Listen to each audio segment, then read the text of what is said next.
On this week's Digital Planet, we're doing part of the programme from here at Kinetica, which is a showcase for the kinetic art movement. And it literally is a movement, because kinetic art, basically, as the name suggests, is all about stuff that moves. Now, even though the movement goes all the way back to the 1920s, there are still plenty of contemporary ideas here. Some really interesting ideas, for instance, in voice synthesis, robotics, that kind of thing. So I'm going to go along and check some of it out.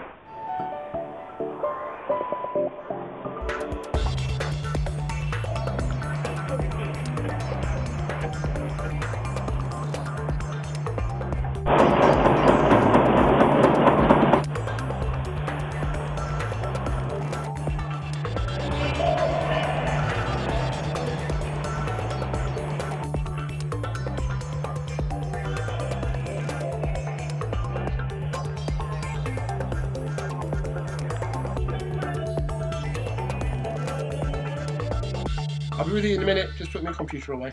Oh, thanks for that, Bill. Yeah, this is what was going to be my kind of stylish pickup in the video on the back of the Kinetica item you've just seen. So I hope some of that art that you saw tickled your fancy, but you can hear Bill talking about it in a Duchampian context on the actual programme. At the moment you can't see Bill because he's busy packing up all his stuff, but here comes the great man. In fact, you can see how great he actually is. Especially when he's that bit closer to the camera. I mean, there's a kind of real perspective thing going on here. Look at the size of him. Just look at the size. Will you believe the size of that? There will be trouble. But it was a fun show, in particular because lots of my friends were on it, like Cory Doctorow, of course. We mentioned David Merry, and you'll see why. And of course that Neil Tennant from Pet Shop Boys, except he's not my friend. I don't actually like their music either.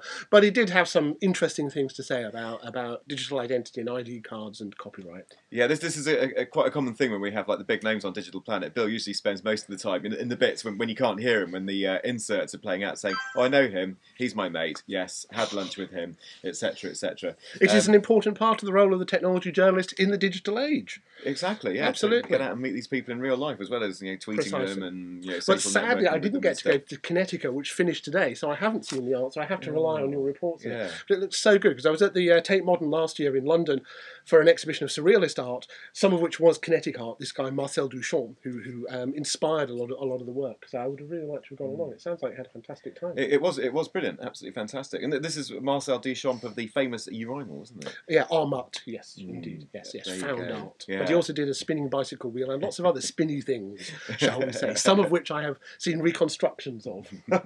Yeah, do you like your art? No, but I like spinny things. Yeah, actually, it probably doesn't work. And we also did Microsoft, because Microsoft have been showing off stuff from their research labs, and lots of us, me included, think it is so cool that if they do actually manage to bring them to market, then it could actually revitalise them and enhance their reputation. So.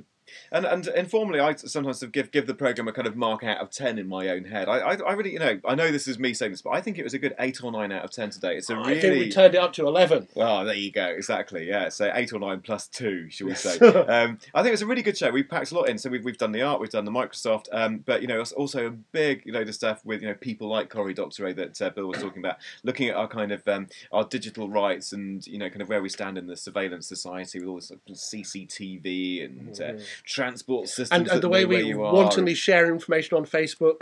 Just look how much information about yourselves you're sending out there, and just think who could be using it.